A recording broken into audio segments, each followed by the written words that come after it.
In my research of symbols that are used to represent autism, one of the most recent symbols that has been adopted is the butterfly.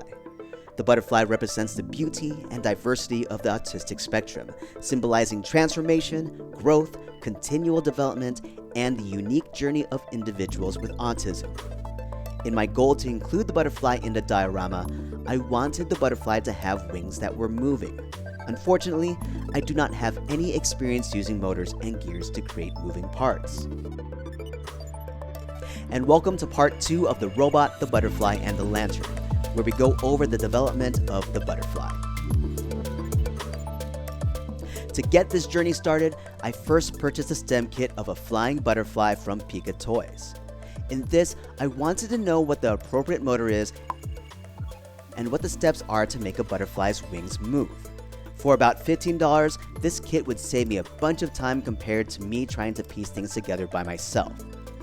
I was able to build the stem kit in 90 minutes and get an understanding of how things work, and I could just imagine the hours and possibly more dollars used if I tried to figure it all out on my own. You can also find my review of the stem kit and a link to purchase it on Amazon in the description below.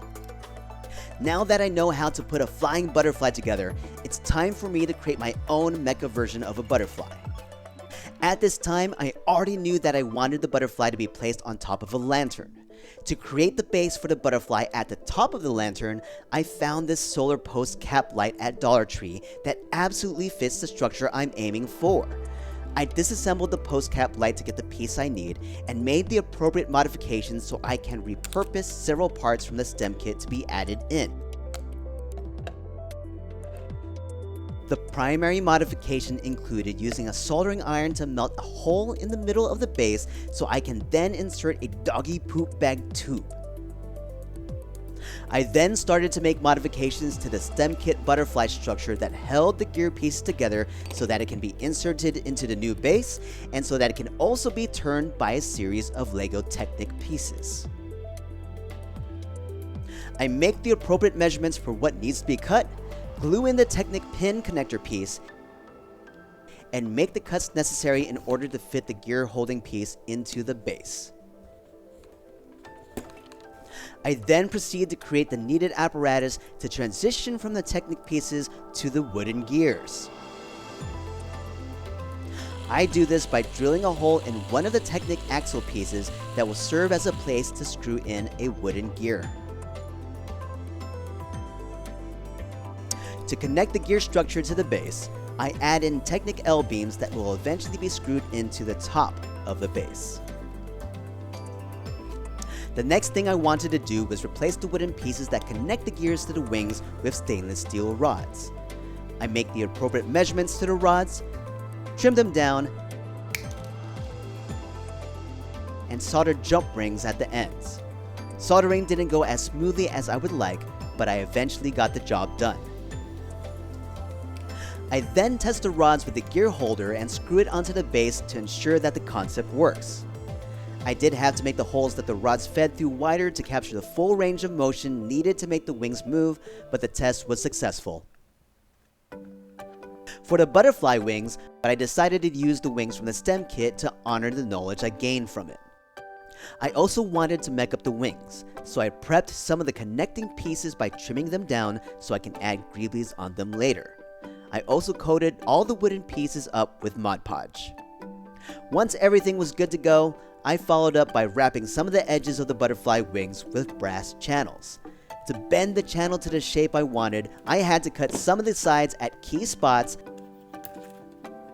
and solder them into place.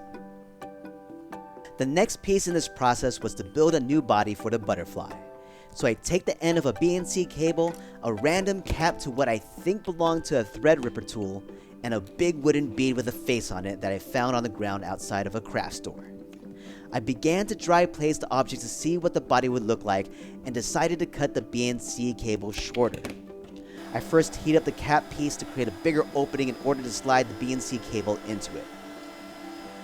I then dry placed the big bead with a face on it to determine that the head was way too big and I needed to remove the BNC connector piece as well. For the right size thorax and head, I went with two smaller wooden beads. I first insert a long oval-shaped bead into the end of the BNC cable by using a heat gun to help push the bead in. I then smooth out the pieces from the abdomen and thorax with some CA glue and baking soda treatment. After all of that, I glue on a smaller round wooden bead to form the head. To finish things up, I also cover up the hole in the head with more CA glue and baking soda, filing and sanding everything down afterwards to create a smooth finish. When all of that was done, the main body was good to go. To add further details on the head, I used eyelets for the eyes, added small beads on the top of the head as the base for the antennas, and used electrical cable harvested from a worn-out USB cable to form the antennas themselves. I then measured the spots needed for the legs and the connections for where the wings would attach to.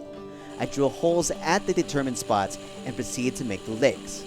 Using fluorescent wire and beads, I set up each leg with 2 small beads for the feet, a small bead and a longer bead to form the other 2 sections of the legs, and good old CA glue and baking soda to hold things together. I create a total of 6 legs and move on to create the connections for the wings. The connections for the wings are essentially 2 rods that I bend so that the ends of the rods can be inserted into the body of the butterfly. Once the 2 rods are shaped, I place them into the body and begin the process to add in the legs. I glue in the legs to the body but leave the rods that will connect to the wings as a dry fit piece. The next task to tackle was to make the connection between the wings and the main body. I create 4 pieces of rods soldered with jump rings that need to be attached to the wings directly. I do a quick test to make sure that the rings will work with the rods connected to the main body and begin to drill holes into the brass side of the wings. Once the holes are set, I insert the set of rings with the rod that will connect to the main body and solder them into place. I then place the wings on the butterfly. To make sure I lock the wings in the correct position on the rods, I wrap on fluorescent wire and use CA glue to keep everything in place. I test the movement of the wings and everything looks great. It's now greebly time. For the wings, I do plan to add in more decorative gear pieces and rhinestones, but only after painting is done.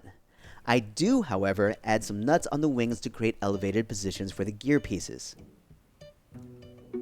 I continue to greeblify the main body by adding rhinestones to the abdomen, adding capacitors in the back of the thorax, placing some wire with a terminal connector between the abdomen and a bead that connects to the capacitors, throw in a sweet little decorative gear on the very back, and finished off with rhinestones wrapped around the top of the thorax.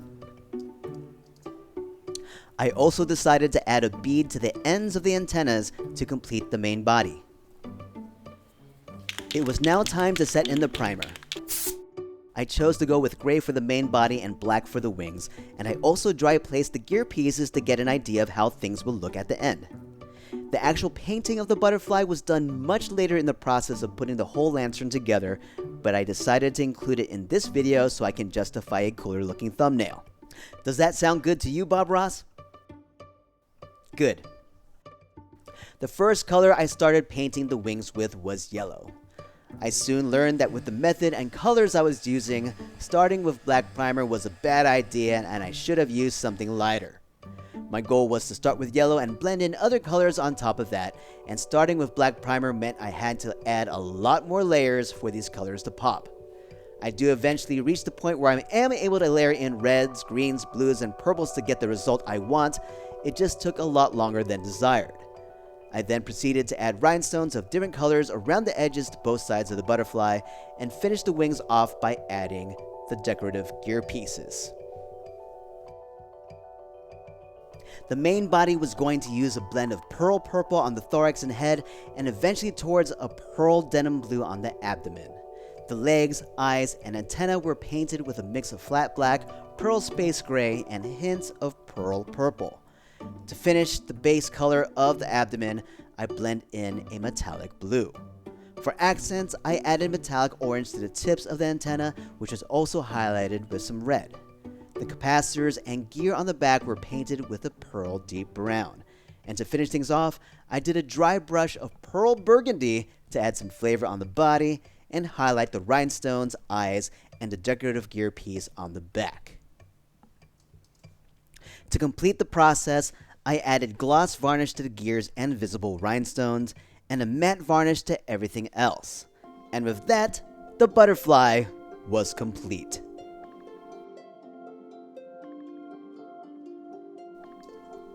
Stay tuned for part 3 of the series for the robot, the butterfly, and the lantern, where we go over the construction of the diorama itself, which is in the structure of a lantern. Don't forget that we are fundraising for autism research, so if you would like to support our fundraising campaign, please check it out in the link in the description below. If you liked this video, don't forget to hit the like button and subscribe to the channel, as everything does help out. Special shout out to our patrons and program donors. Without you, we wouldn't be able to do what we are doing. Thanks again to everyone for watching, and we'll see you again real soon. Peace out.